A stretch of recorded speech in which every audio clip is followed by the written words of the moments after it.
Hi ಸ್ನೇಹಿತರೆ, ನಮಸ್ತೆ. ಇವತ್ತಿನ ದಿನ ನಾನು ಮದುವೆ ಮನೆ ಶೈಲಿಯಲ್ಲಿ ಯಾವ ರೀತಿ ಮಸಾಲೆ ಅಡಿಕೆ ಮಾಡ್ತಾರೆ ಅಂತ ನಾನು ತಿಳಿಸ್ಕೊಡ್ತಾ ಇದ್ದೀನಿ. ಬನ್ನಿ ಯಾವ ರೀತಿ ಅಂತ ನೋಡೋಣ. ನಾನು ಒಂದು ಬೌಲ್ನಷ್ಟು ಅಡಿಕೆ ಪುಡಿ ತಗೊಂಡಿದ್ದೀನಿ, ಒಂದು ಅರ್ಧ ಬೌಲ್ ಅಷ್ಟು ಒಣ ಕೊಬ್ಬರಿ ತಗೊಂಡಿದ್ದೀನಿ. ನೆಕ್ಸ್ಟ್ ಇಲ್ಲಿ ಒಂದು ಜಾಕಾಯಿ, ಒಂದು 5 ಲವಂಗ, 2 ಏಲಕ್ಕಿ ತಗೊಂಡಿದ್ದೀನಿ. ಒಂದು ಅರ್ಧ ಬಟ್ಲು ಸಕ್ಕರೆ ತಗೊಂಡಿದ್ದೀನಿ. ಒಂದು ಅರ್ಧ ಬಟ್ಲು ಬಡೆ ಸೋಪು ತಗೊಂಡಿದ್ದೀನಿ. ಒಂದ್ 10 ಗ್ರಾಮ್ ಅಷ್ಟು ನಾನು ಗಸಗಸೆ ತಗೊಂಡಿದ್ದೀನಿ. ಮತ್ತೆ ಒಂದು ಹರಳು ಉಪ್ಪು ಹಾಕೊಂಡಿದೀನಿ ಕಣ್ರಿ, ನಿಮಗೆ ಕಾಣ್ತಾ ಇರ್ಬೋದು. ನೆಕ್ಸ್ಟ್ ಇಲ್ಲಿ ಮೊದಲಿಗೆ ನಾನು ಹಂಚಿನಲ್ಲಿ ಅಡಿಕೆನ ಹುರ್ಕೊಳ್ತಾ ಇದ್ದೀನಿ. ನೋಡ್ರಿ, ಇದು ಒಂದ್ ಸ್ಪೂನ್ ತುಪ್ಪ ಹಾಕೊಂಡು ಹುರ್ಕೊಳನ್ರಿ. ತುಪ್ಪದಲ್ಲೇ ಹುರ್ಕೋಬೇಕನ್ರಿ. ಇದನ್ನ ಚೆನ್ನಾಗಿ ನಾವು ಫ್ರೈ ಮಾಡ್ಕೊಳಣ. ನೋಡ್ರಿ, ಅದು ಎಷ್ಟು ಚೆನ್ನಾಗಾಗುತ್ತೆ ಅಂದ್ರೆ ನಾವು ತುಪ್ಪದಲ್ಲಿ ಹುರಿಯುವಾಗ ಒಂಥರ ಕಲರ್ ಚೇಂಜ್ ಆಗುತ್ತೆ ಕಣ್ರಿ. ಆ ರೀತಿ ನಾವು ಹುರ್ಕೋಬೇಕಾಗುತ್ತೆ. ಚೆನ್ನಾಗಿ ಫ್ರೈ ಮಾಡ್ಕೊಳ್ಳೋಣ ತುಪ್ಪದಲ್ಲಿ. ನೋಡಿ, ಇದು ನಾವು ಮನೆಯಲ್ಲೂ ಕೂಡ ಮಾಡ್ಕೊಂಡು ಒಂದ್ ಡಬ್ಬಿ ಒಳಗೆ ಇಟ್ಕೊಂಡ್ರೆ ಯಾವಾಗಾದ್ರೂ ನಾವು ವಿಳೆದೆಲೆ ಜೊತೆಗೆ ಇದನ್ನ ಹಾಕೋಬಹುದು.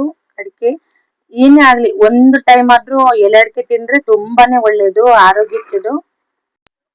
ನೋಡ್ರಿ, ಇದು ಅಡಿಕೆ ಹಾಕೋದ್ರಿಂದ ಹಲ್ಲುಗಳಿಗೆ ತುಂಬಾನೇ ಒಳ್ಳೇದು ಕಣ್ರಿ. ನೋಡ್ರಿ, ಇಷ್ಟು ರೋಸ್ಟ್ ಆಗಿ ನಾನು ಹುರ್ಕೊಂಡಿದೀನಿ. ಒಂದ್ ಪ್ಲೇಟಿಗೆ ಹಾಕೊಳನ್ರಿ. ನೋಡ್ರಿ, ಎಲ್ಲಾನು ಪ್ಲೇಟಿಗೆ ಹಾಕೊಳನ್ರಿ.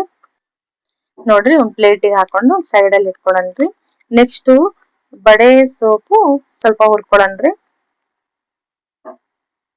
ಇದು ಸೋಂಪು ಕಾಳು ಅಂತಾನು ಕರೀತಾರೆ ಕಣ್ರಿ. ಸೋಂಪು ಕಾಳನ್ನ ನಾವು ಚೆನ್ನಾಗಿ ಸ್ವಲ್ಪ ಫ್ರೈ ಮಾಡ್ಕೊಳನ್ರಿ. ಇದಕ್ಕೆ ಸೋಂಪು ಕಾಳು ಅಂತಾನು ಕರೀತಾರೆ ಕಣ್ರಿ.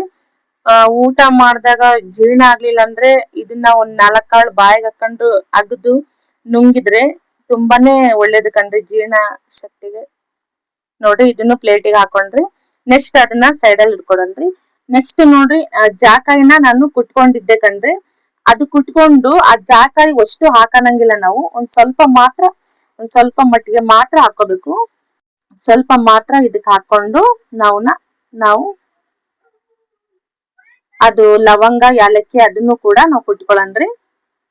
ನೋಡಿ, ಇಷ್ಟು ಸಾಕು. ಜಾಕಾಯಿ ಪೌಡ್ರು ಸ್ವಲ್ಪ ಸಾಕು. ಒಂದ್ 5 ಲವಂಗ, 2 ಯಾಲಕ್ಕಿ ಕುಟಾಣಿಯಲ್ಲಿ ಕುಟ್ಕೊಳ್ಳನ್ರಿ. ಚೆನ್ನಾಗಿ ನುಣ್ಣಗೆ ಕುಟ್ಕೊಳ್ಳನ್ರಿ. ನೋಡಿ, ಪುಡಿ ರೆಡಿ ಆಯ್ತು. ನೆಕ್ಸ್ಟ್ ನೋಡ್ರಿ, ಒಂದ್ ತಾಟಲ್ಲಿ ಅಡಿಕೆ ಪುಡಿನ ಬಡೆ ಸೋಂಪು ಕಾಳನ್ನ ಹಾಕೊಳನ್ರಿ. ನೋಡ್ರಿ, ಮಿಕ್ಸ್ ಮಾಡ್ಕೊಳನ್ರಿ ಎರಡು. ಸ್ವಲ್ಪ 10 ಗ್ರಾಮ್ ಅಷ್ಟು ನಾವು ಗಸಗಸೆ ಹಾಕೊಳ್ಳೋಣ. ಗಸಗಸೆ ಇಲ್ಲಿ ಸ್ವಲ್ಪ 10 ಗ್ರಾಮ್ ಗಿಂತನೂ ಸ್ವಲ್ಪ ಜಾಸ್ತಿನೇ ಇದೆ. ಇದು ತುಂಬಾನೇ ಒಳ್ಳೇದು ಗಸಗಸೆ ಕೂಡ. ನೋಡ್ರಿ, ಒಣ ಕೊಬ್ಬರಿ ಹಾಕೊಳ್ಳೋಣ, ಒಂದ್ ಅರ್ಧ ಬಟ್ಲು.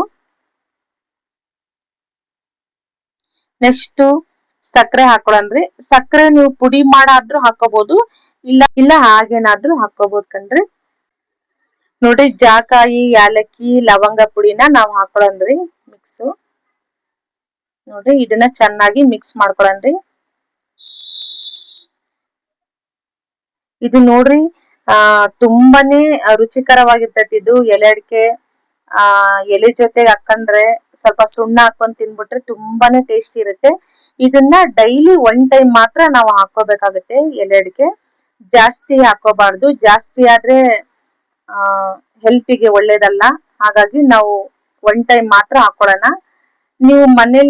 ನೀವು ಎಲೆ ಅಡಿಕೆ ಹಾಕೊಳ್ತೀರಂದ್ರೆ ಮನೇಲಾದ್ರೂ ಮಾಡ್ಕೋಬಹುದು. ನೋಡ್ರಿ, ಇದು ಮದ್ವೆ ಮನೆ ಶೈಲಿಯಲ್ಲಿ ನಾನು ಇದು ಮಸಾಲೆ ಅಡಿಕೆನ ಮಾಡಿದೀನಿ. ಎಷ್ಟು ಚೆನ್ನಾಗಿ ಬಂದಿದೆ ನೋಡ್ರಿ.